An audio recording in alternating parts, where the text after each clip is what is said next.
Well, that was exciting. Um, oh my goodness. We're trying this one last time. Hopefully, this actually works. Oh my gosh. Oh my goodness. Here we are, once again, live streaming. Live for the third time today.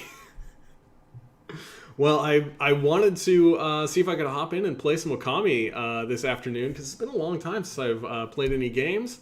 I didn't have any plans for stuff to eat, so I just checked in my refrigerator. I was like, you know what? I could eat a couple of pickles. Why not? I'll eat some pickles for lunch.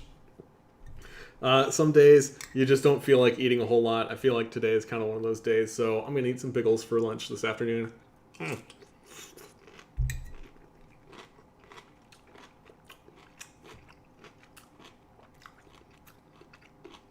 Man. Sometimes your body just needs all that salt and everything. That is perfect. Pickle is a great way to do that.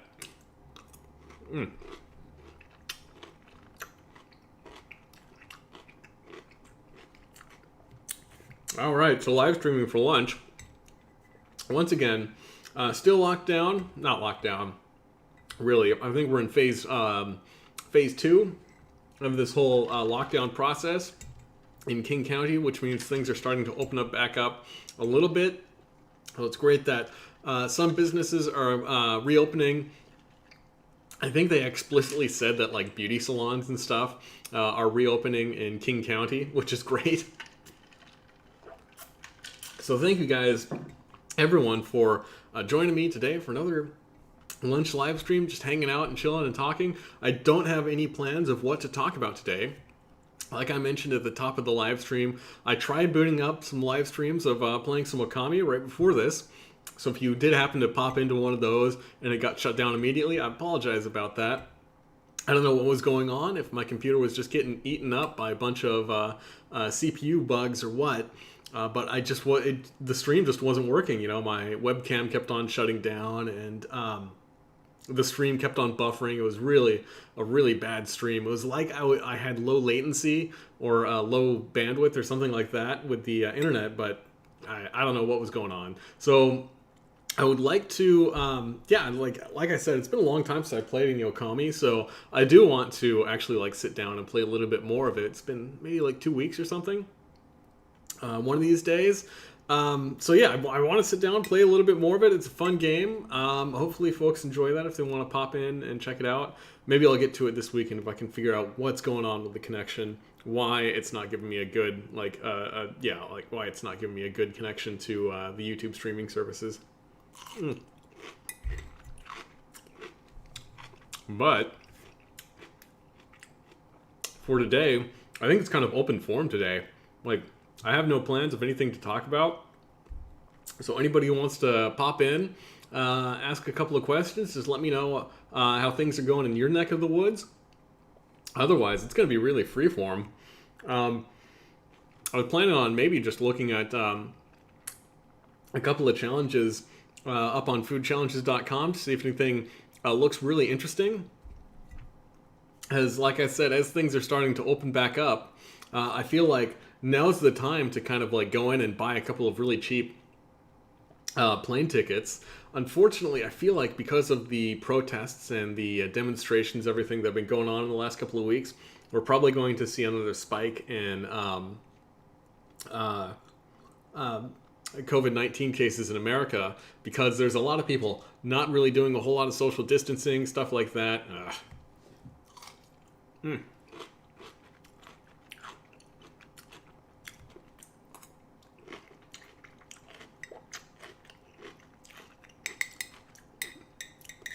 Oh my gosh.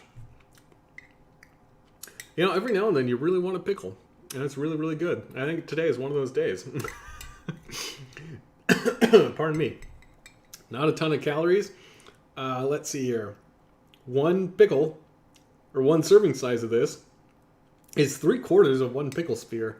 Who takes their pickles and cuts 3/4 of this to make one serving? That is very strange to me. But let me see here. One serving is 0 calories with 1 gram of carbohydrate and 280 milligrams of sodium. or 12% of your daily required sodium. It's really great.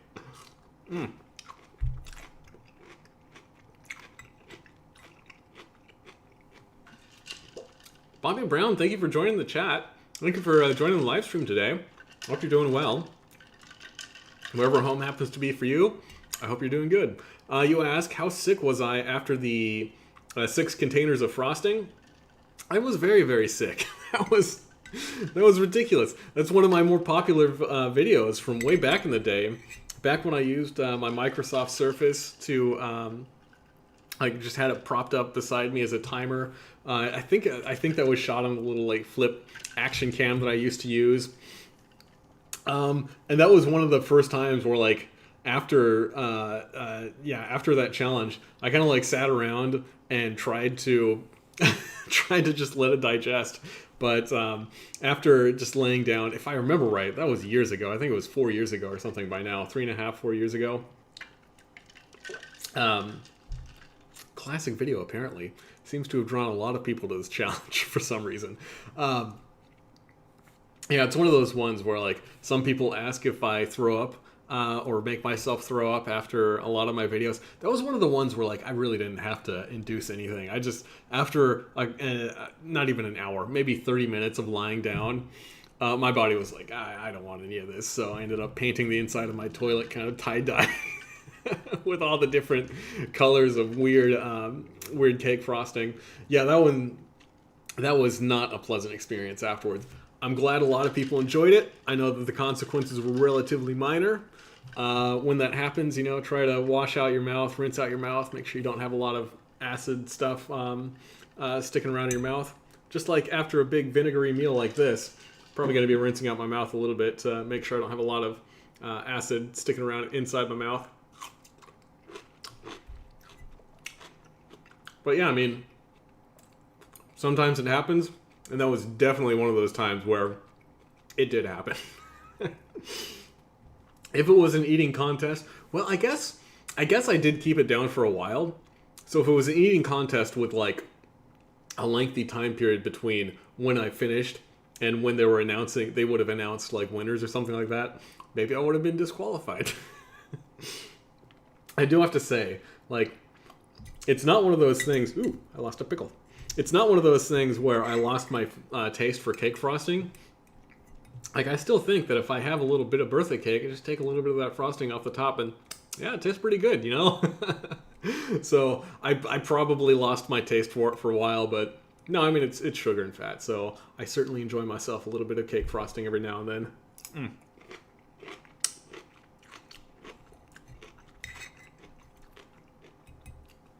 But yeah, that was from ye olde days of Steve the Rabbit. Might have even been back before I like changed the name of the channel to Steve the Rabbit. Interesting stuff. All right, so like this afternoon, like I was mentioning, I'm pretty excited that things are starting to open back up. So in about an hour and a half, I actually have an appointment to go see my dentist. I have never been so excited to see the dentist. It's insane. I've been having a little bit of pain on the side of my mouth, one of my upper teeth. So I'm pretty excited to go see, make sure I don't have any cavities, or if I do have a cavity, maybe I'll get a filling or something like that. But I'm pretty stoked. But yeah, hair salons are opening back up. I know I'm not looking too bad, like I'm not too shaggy. I have noticed that I'm starting to go a little bit gray on the sides, so maybe I should go to like a legit hair salon. Oh my gosh, I think in the 3 months that we've been locked down, I feel like I've aged about 10 years, you know, growing gray hair and stuff like that. It has been so stressful trying to go to class and hold down a job. So yeah, maybe I'll, you know what, I don't think I'm going to get my hair dyed or anything like that. I've never been super, I don't know, super vain about the way my hair looks, and it's kind of like, whatever. Some people like the gray, some people don't. I'm pretty ambivalent, even though it is on me. I think give me another 5 or 10 years, and I'll be one of those weird guys with like, you know, a head full of gray hair and just like a total, you know, ripped 6-pack, just completely cut. I could imagine myself being one of those guys.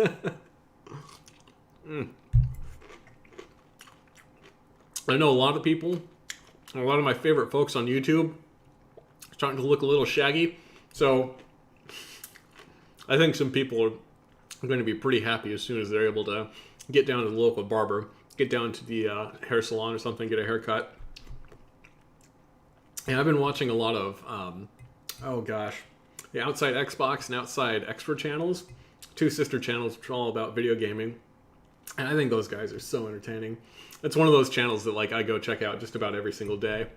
Along with some of my favorite eaters, I'm just about every time Randy Santel or Adam Morin is another really great eater on YouTube. Just about every time those guys put up a video, I'm over there checking it out.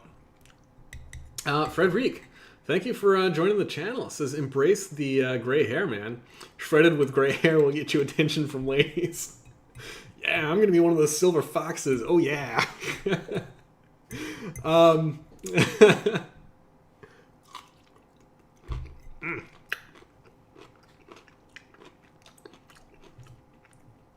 And you say less callous today compared to yesterday? Yeah, definitely. I think that anybody who's on a diet, pickles are kind of a great way to like really suppress your appetite. Eating a pickle, 0 calories.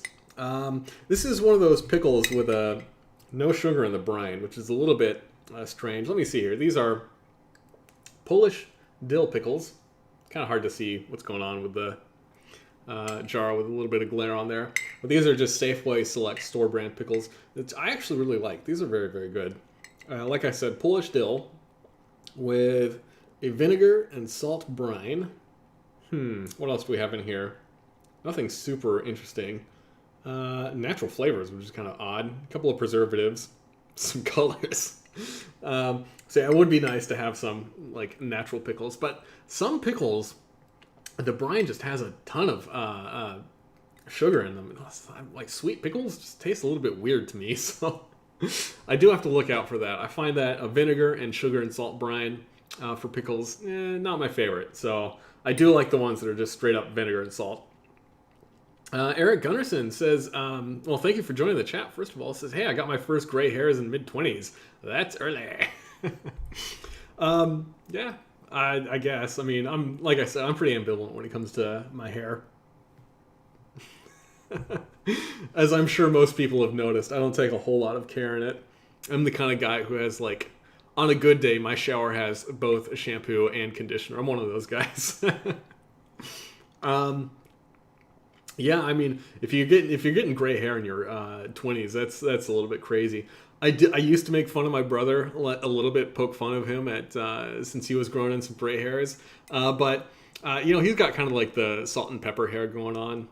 He's a couple of years older than me, but I think I'm catching up to him pretty quick.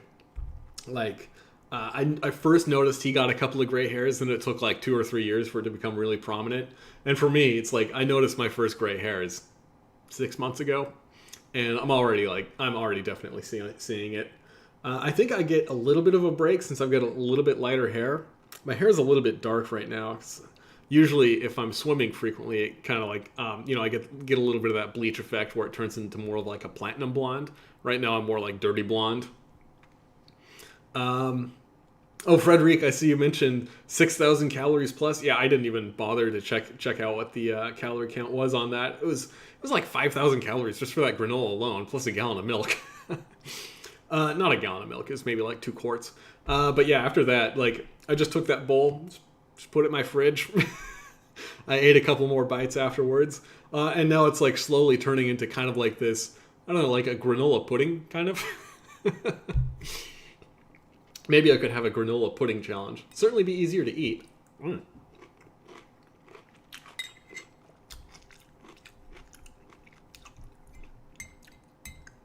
Oh my goodness. Very good. Well, we are coming in to the end of June. Not the end of June. About mid-June right now. Coming into the middle of June. Which means we're a couple of weeks away from the 4th of July.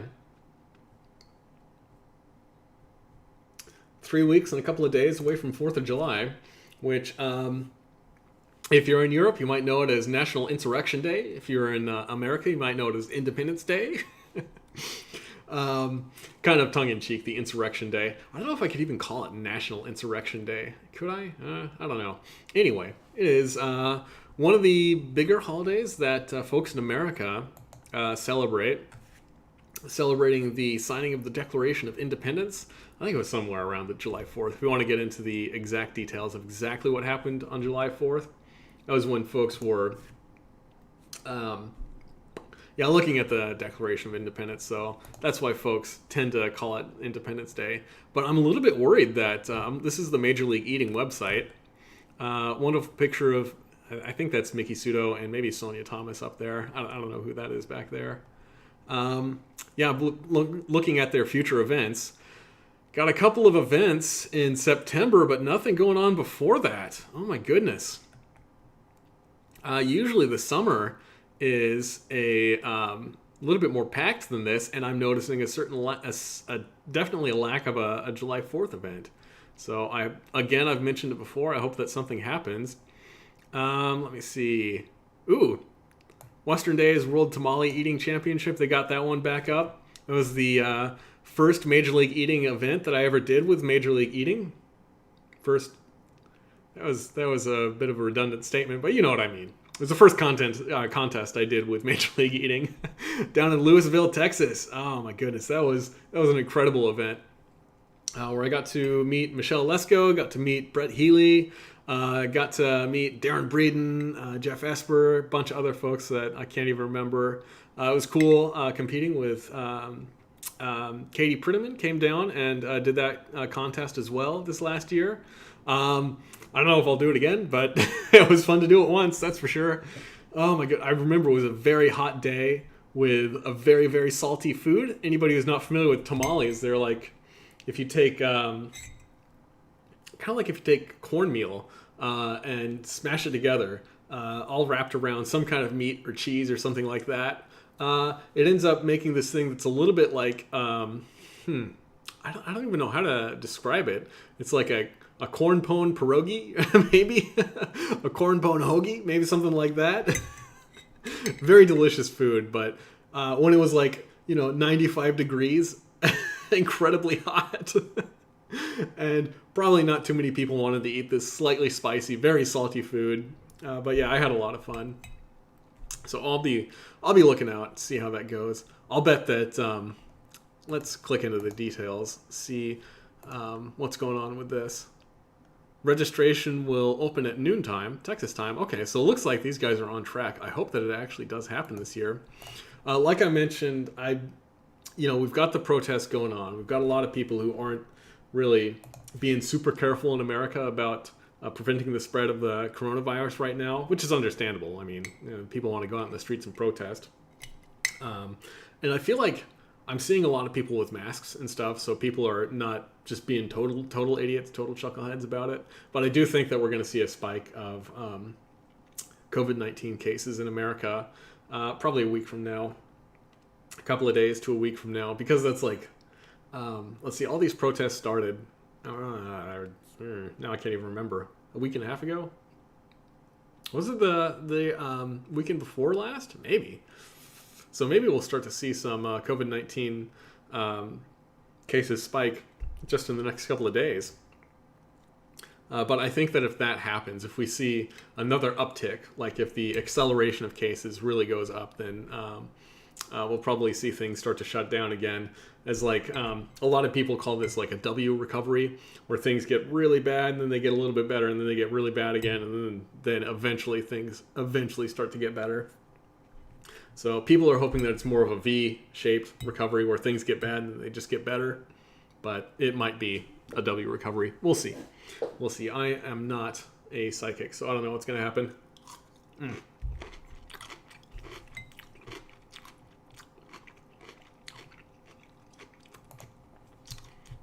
One thing I do want to check out, though, are some of these other contests.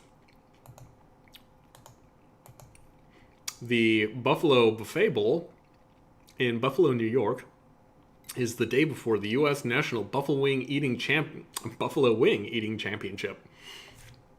Kind of an interesting 1-2 combo of contests that go on every year. I wonder if I can find the buffalo wing eating contest that happened last year. Yeah, let's take a look at the buffet results from last year. So I think the way that this works is everybody gets the buffalo buffet bowl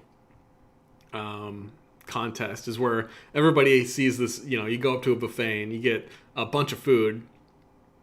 Looks like, yeah, you get 5 pounds of food by the looks of it, and it's just who can eat this 5 pounds of food the quickest.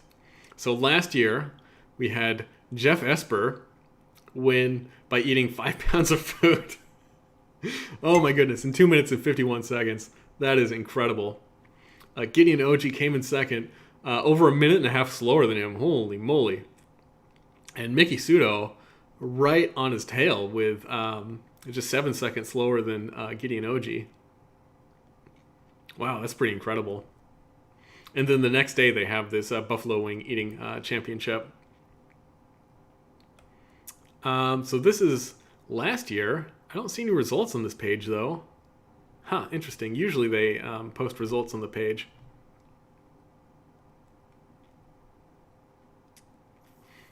Where, let's see, do we have a time limit on this? I don't see a time limit on this page just offhand. But yeah, this is basically a buffalo wing eating contest. So something that I might be able to sign up for. I don't think I'm going to sign up for this one. I don't really feel like flying out to New York to eat buffalo wings. Not my favorite food. But yeah, last year it looks like Jeff Esper ate 281 wings in 12 minutes. There we go. In 12 minutes. Edging out Joey Chestnut by just 5 wings. Mickey Sudo would finish third in 221. So that's what happened last year. I love this. Mickey Sudo would finish third in 221. Others ate less, but that's totally fine. Oh, that's pretty incredible. I love that. Yeah, I'm not super good at eating buffalo wings, especially on the bone. The few times that I've done like eating chicken wings on this channel, some people kind of make fun of me for like, oh, you got to clean those bones, got to clean those wings. And it's like, yeah, I do my best, you know. I try not to choke on bones. Interesting contest, though. I am in awe at the people who can eat chicken wings and buffalo wings super fast, but I am definitely not one of them. And last up, now the last thing that I saw, which was interesting, I'm going to pop this up open again, is the one contest in the future in this year that I was really looking forward to was the 11th annual Smoked Poutine World Poutine Eating Championship. That's a little bit of a mouthful, a little bit awkward to say. But they have taken down the date. Oh my goodness. Registration for this event will open at a time to be determined. So it sounds like they're kind of pushing this back. I don't remember what time of year this usually happened. I think it usually happens in August. So maybe they're just pushing it back. So hopefully it'll still happen sometime this year. This is one of those events that, yeah, like I said, that I really do want to try to get to one of these years because it does look really incredible. It looks like a lot of fun. And poutine is one of those foods that's kind of interesting. And of course, it's in Toronto. It's always kind of cool to visit Canada.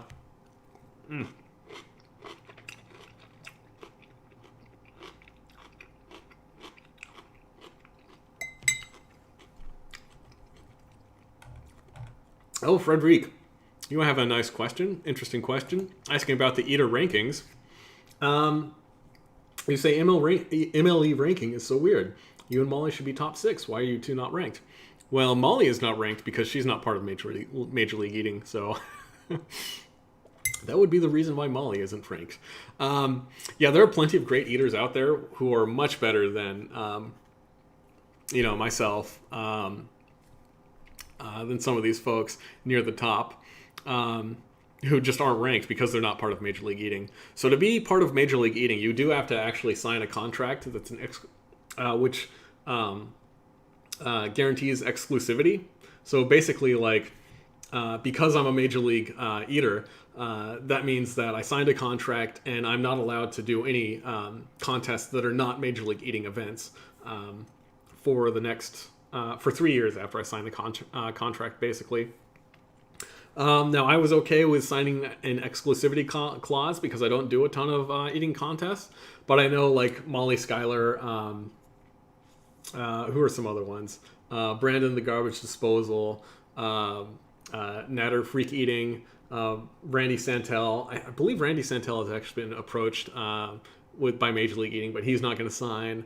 There's plenty of Killer Dan Kennedy is another example of another great independent eater. And these folks, you don't see them ranked with Major League Eating because they decided not to join Major League Eating. So they're not allowed to do Major League Eating contests, but they can do any other contest that they want. Now for myself, as far as I know, they just like don't update these rankings too often. So I think if I was going to guess, I'd probably be somewhere near Gideon OG or Mickey Sudo, probably somewhere in the 5 or 6 range. Darren Breeden, I've gone up against Darren Breeden. He's beaten me every time I've eaten alongside Darren Breeden, so he's definitely better than me. Joey Chestnut and Jeff Esper have both beaten me multiple times. Haven't eaten against Matt Stoney, but I don't know. Like I said, he's not as good as he used to be, but Matt Stoney's definitely still going to be way up there. Top 3 or 4 easily. Gideon OG has beaten me once. I've beaten Gideon OG once. So I think that would be one thing to consider. Mickey Sudo, again, I've only seen the stuff that she eats. Only seen her, I've only watched some of her contests and her eating challenges online, so I don't know exactly how I would rank against her.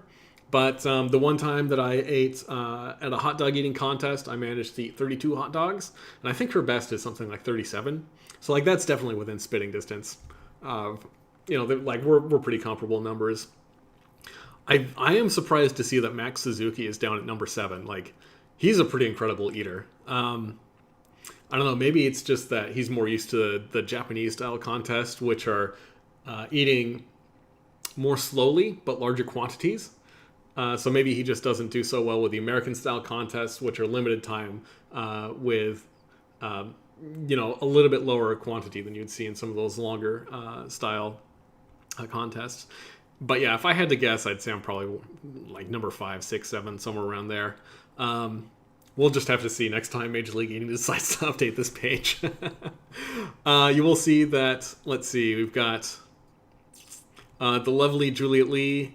Was it Juliet Lee that passed away recently? Or was it Sonia Thomas? I cannot remember now. One of the lovely East Asian ladies of Major League Eating passed away just this last year, and they're still up in the ranks. Who else do we have? Ronnie Hartman, officially retired from Major League Eating. He said that he's never going to do another Major League Eating contest again. He wants to pursue a career in professional wrestling. And if you ever do see Ronnie Hartman in video or in person, I've never seen him in person, but he does look like a giant dude. So he does look like a professional wrestler. Anyway, if you're wondering, I think the Major League Eating rankings just don't get updated super frequently. Burp. All right, I'm going to turn off my display for now and eat one more pickle.